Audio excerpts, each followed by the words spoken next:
मोहनदास जी की कोई सरकारी नौकरी तो नहीं थी, लेकिन गांव की पुश्तैनी ज़मीन में खेती-बाड़ी करके उन्होंने अपने परिवार का पालन-पोषण किया और खूब मेहनत करके अपने दोनों बेटों को उच्च शिक्षा दिलवाई। आज उन्हीं की बदौलत दोनों बेटे ऊंचे सरकारी पदों पर कार्यरत थे। बड़े बेटे का नाम महेश था और छोटे का नाम सुरेश। सरकारी नौकरी लगने के कारण उनकी शादियां भी जल्दी ही अच्छे घरों में हो गई। समय बीतने के साथ दोनों के बच्चे भी हो गए। अब दोनों बेटे अपने बच्चों के भविष्य के लिए शहर जाकर बसने का निर्णय लेते हैं और पिता मोहनदास जी से इस बारे में बात करते हैं। मोहनदास जी दोनों बेटों के निर्णय से सहमत हो जाते हैं, लेकिन खुद शहर जाकर रहने से यह कहकर मना कर देते हैं कि हमें कहाँ शहर का वातावरण रास आएगा, हम तो गांव में ही ठीक हैं।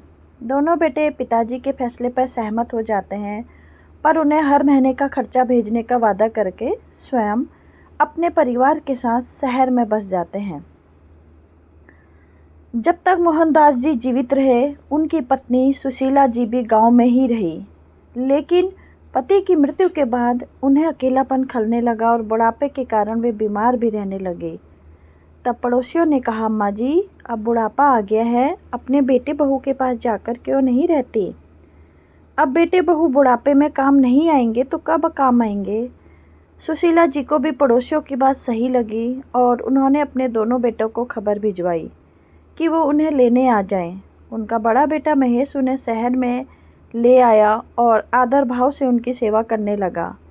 लेकिन महेश की पत्नी रमा को अपनी सास का यहाँ आना बिल्कुल पसंद नहीं आया, क्योंकि अब उसकी आज़ादी में खलल पड़ने लगा था। ऊपर से उनकी सेवा करनी पड़ रही थी। समय पर दवाइयाँ देना, डॉक्टर को दिखाना और नित्य कर्मों से ध्यान रखना। सुशीला जी की इच्छा होती कि बहू थोड़ी देर उनके पास बैठकर बातें करे, लेकिन रमा को यह कहा रास आने वाला था। अब तो आए दिन वो अपनी सास को लेकर महेश से भी झगड़ा करने लगी। महेश जी उसे खूब समझाते कि कल को तुम्हारी भी बहू आने वाली है, सुधर जाओ, लेकिन रमा उनकी एक न सुनती। एक दिन रमा ने साफ कह दिया, आप दो भाई हो तो हम माँ की जिम्मेदारी अकेले क्यों उठाएंगे? अब अम्मा जी 6 महीने इधर और 6 महीने अपने छोटे बेटे के पास रहेंगी। महेश जी भी बेचारे क्या करते, दोनों भाइयों की आपसी सहमति से ऐसा ही हुआ। बेचारी सुशीला जी 6 महीने इधर और 6 महीने अपने छोटे बेटे के पास रहने लगी, लेकिन जब भी वे 6 महीने अपनी बड़ी बहू के पास रहने आती तो फिर वही झगड़े शुरू हो जाते। बुढ़िया तो गंदगी कर देती है, इसे ठीक से खाना नहीं बनाना आता, दिन भर परेशान करती रहती है।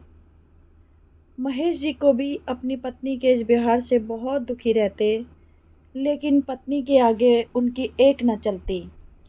महेश जी का इकलौता बेटा आदित्य भी अपनी माँ के व्यवहार से बहुत दुखी था। वह अपनी दादी का खूब ध्यान रखता था। ऑफिस से आते ही सबसे पहले दादी के पास जाता और उनकी हर छोटी बड़ी ज़रूरत पूरी करता।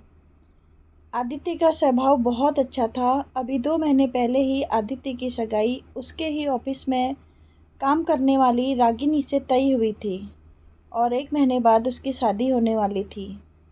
लेकिन आदित्य को शादी की ओर कोई ध्यान नहीं था, क्योंकि वह रोज़ अपनी माँ और दादी के झगड़ों से परेशान रहता था। शादी की तारीख नज़दीक आते ही रमा ने अपनी सास को कहकर किसी वृद्धा आश्रम भेज दिया, बाद में बुला लेंगे, अभी शादी के माहौल में उनकी देखभाल कौन करेगा। रमा के आगे किसी की एक न चली और सुशीला जी को वृद्धा आश्रम भेज दिया गया। शादी होने के कुछ दिन बाद जब आदित्य की पत्नी रागिनी को पता चला कि दादी माँ वृद्धा आश्रम में है, तो वह उन्हें वापस घर लाने की जिद करती है। जब रमा को यह पता चला कि नहीं बहू दादी को वापस घर लाने की बात कर रही है, तो वह बहुत गुस्सा हुई और बेटे से बोली, कल आई यह बहू अब हमें सिखाएगी कि हमें क्या करना है और क्या नहीं। यह सुनकर रागिनी को भी गुस्सा आया, लेकिन उसने शांत स्वर में कहा, माँ जी, आपके तो 2 बेटे हैं, इसलिए अम्मा जी 6 महीने इधर और 6 महीने छोटे बेटे के पास रहती है और आखिर में आपने उन्हें वृद्धा आश्रम भेज दिया। पर आप यह तो सोचिए, आपका तो एक ही बेटा है, आप 6 महीने तो यहाँ रह लेंगी, लेकिन बाकी 6 महीने कहाँ जाएंगी? आपको तो शायद हमेशा के लिए वृद्धाश्रम में ही रहना पड़े। बहू की यह बात सुनकर रमा देवी अवाक रह गई।